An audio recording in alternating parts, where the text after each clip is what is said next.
జనరల్‌గా ఒకవేళ ఆయనకు వేరే వాళ్ళతో ఉంటే డివోర్స్ తీసుకొని సైడ్ అయిపోవచ్చు. అంత కష్టంగా ఉంటే. కానీ బ్లేమింగ్ అనేది వాళ్ళ నాన్నగారిది ఎక్కువైపోతుంది. మహేష్ గారంటే కొంచెం ఏజ్ తక్కువైనా వాళ్ళ నాన్న సంపాదించుకున్న పేరు పోతుంది కదా ఇక్కడ. ఈ ఇక్కడ వీళ్ళ పేరే కాదు, నువ్వు కూడా ఇప్పుడు నువ్వు మంచి ఫ్యామిలీ నుంచి వచ్చావు, నువ్వు కూడా డిగ్రేడ్ అయిపోతున్నావు కదా. జనం ముందు నిన్ను కూడా ఎలా మాట్లాడతారు కమెంట్స్లో. ఇప్పుడు నువ్వంటే పెయిడ్ కమెంట్స్ పెట్టించి ఇవన్నీ చేస్తావు, నిన్ను కూడా అంతే మాట్లాడుకుంటారుగా.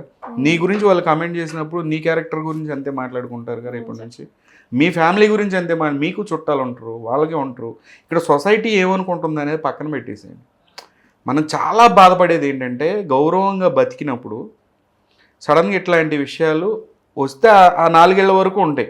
కానీ తీసుకొచ్చి టీవీలో పెట్టడం వలన ఏమవుతుందంటే చుట్టాలు పట్టాలు అందరికీ తెలుస్తుంది. రేపు పొద్దున పెళ్ళికో ఫంక్షన్కో పోయినప్పుడు ఇయే గుసగుసలు ఆడుకుంటారు. ఈ ఇష్యూస్ అన్నీ మనకు కాదు, ఊర్లో పాపం ఇట్లా కల్చరల్గా బతికిన వాళ్ళు ఉంటారు. నెక్స్ట్ జనరేషన్కి ఇవేమి ఉండవులేండి, చెప్తున్నా.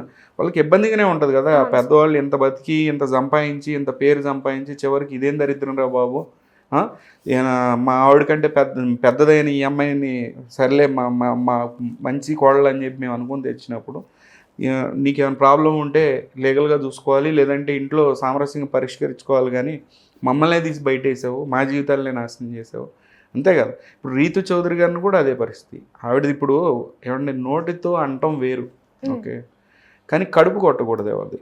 ఇప్పుడు రీతు చౌదరి ఆవిడ ఏదో ప్రూవ్ చేసుకుందాం అని బిగ్ బాస్లో ఉన్నప్పుడు ఫాల్స్ ఎలిగేషన్స్ చేసినప్పుడు, ఇప్పుడు రేపో ఎల్లుండో ఆవిడది అది ఏదో ఉంటుందంట, నాకు తెలియదు అది ఓటింగ్ పోల్స్ నేను ఆ ఫోటో కూడా తెచ్చాను. మీరు దీన్ని కంపల్సరీ వేయండి. ఇది ఈరోజు టెలికాస్ట్ అవుతుందా? అయితే ఇది వేయండి. 8866504599 అంట. ఈ నెంబర్కి కాల్ చేస్తే 3 times రింగ్ అయిన తర్వాత కట్ అయిపోద్ది యాజ్ పర్ ఈ బ్యానర్.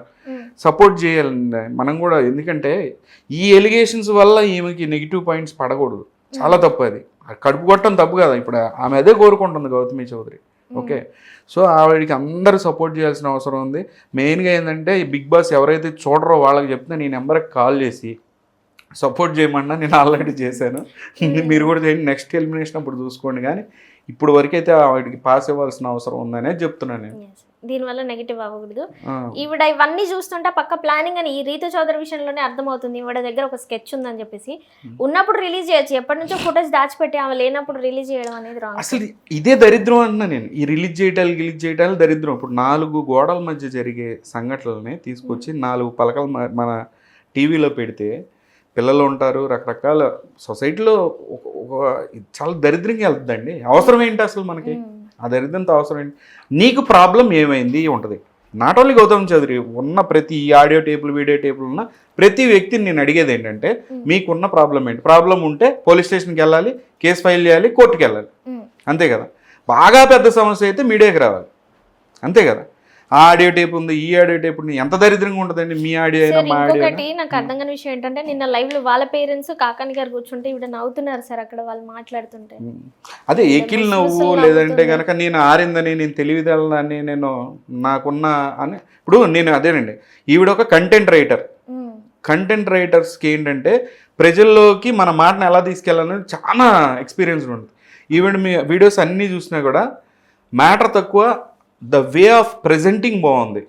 చాలా నీట్గా ప్రజెంట్ చేసిద్ది, చూడండి మీరు ఇట్లా అని చక్కగా. కానీ దానిలో విషయమే ఉండదు. 2 ఆడియోలు పెట్టారనుకోండి, దూరం నుంచి చూసినోడు ఆ ఆడియోలను పెద్దగా పట్టించుకోడు, నిజమే అయ్యి ఉంటుంది. ఏముంది ఆడియోలో, ఏముంది ఆ వీడియోలో, ఏముంది ఆ చాట్లో? చాట్ చేసుకుంటే ఆ చాట్ అసలు అథెంటిక్గా కాదా? అది మహేష్ గారికి నీకు జరిగిన సంభాషణ కాదా? రీతు చౌదరి గారికి సంభాషణ కాదా? నాకు తెలిసిన విషయం ఏంటంటే ఇదే మహేష్ గారితో ఇదే ఈవిడ గౌతమి చౌదరి గారు ఏమందంటే, పైకి వెళ్ళాలంటే మనం రకరకాలుగా ఉంటుంది లైఫ్, నువ్వు ఎన్ని లైన్స్ క్రాస్ అయినా పర్లేదు అని చెప్పి ఈవిడ డ్రింక్ చేసి ఉన్నప్పుడుగా ఈయనకి సజెషన్ ఇచ్చింది. ఓకే, మనం వెళ్ళేది హై సొసైటీలోకి, బాగా హై సొసైటీ, మన దగ్గర డబ్బు ఉంది కానీ అంత హై సొసైటీలో తిరగలేదు మనం. కానీ ఇప్పుడు నువ్వు హీరో అవుతున్నావు, నువ్వు ఇంకా ముందుకు వెళ్ళాలంటే హీరోయిన్లు రకరకాలుగా వ్యవహారాలు ఉంటాయి, నువ్వు అసలు ఎక్కడ దాన్ని పట్టించుకోమాకు, నువ్వు అసలు ముందుకే వెళ్ళిపో అని చెప్పి ఈవిడ సజెషన్ కూడా ఇచ్చింది. కానీ ఆయన అట్లా చేశాడు లేదో మనకు తెలియదు, ఈవిడ చెప్పడం జరిగింది అది. సో ఈ మాటలన్నీ వచ్చినాయి, ఇవి ఏంటంటే బేస్లెస్సే. ఎందుకనంటే దానికి ప్రూఫ్లు ఏం పెట్టం కదా, ఎందుకంటే ఈవిళ్ళలాగా ప్రిపేర్డ్గా లేడు కదా మహేష్ గారు. అవును. ఈవిళ్ళలాగా క్రిమినల్ మైండెడ్ లేదంటే కనుక ఈ మన గౌతమి చౌదరి గారిని నాశనం చేయాలి అనే కాన్సెప్ట్ కనుక మహేష్ గారికి ఉండుంటే ముందు నుంచే 30-40 వీడియోలు ఒక పిఆర్ టీంని పెట్టుకుని కూర్చునేవాడు ఆయన. ఓకేనా, ఆ ఆలోచన లేదు కాబట్టి ఆయన కామ్గా అంటున్నాడు, ఆమె అడిగిందని సమాధానం చెప్తున్నాడు. అంతే కదా, వీళ్ళు చేయాలని 100 వీడియోలు, అట్లాంటి వీడియోలు ఏమన్నా చేశారు? వీళ్ళు చేయరు, వదిలేశారు అంతే. రీసెంట్గా ఈ స్టార్ట్ చేసింది, వీళ్ళకి చిరాకు వచ్చేసింది. డైవర్స్ తీసుకుని ఎవరిది జీవితం వాళ్ళు తీసుకుని హ్యాపీగా ఉంటే బాగుంటుంది. రెండోది ప్రజలు టైం వేస్ట్ చేయొద్దు అనేది మెయిన్గా మనం చెప్పగలిగేది. ఎందుకంటే మీ కేసులో ప్రజలకు ఉపయోగపడేది ఏమీ లేదు, దరిద్రం తప్పితే. అది నేను అంటుంది. Thank you sir, thank you so much.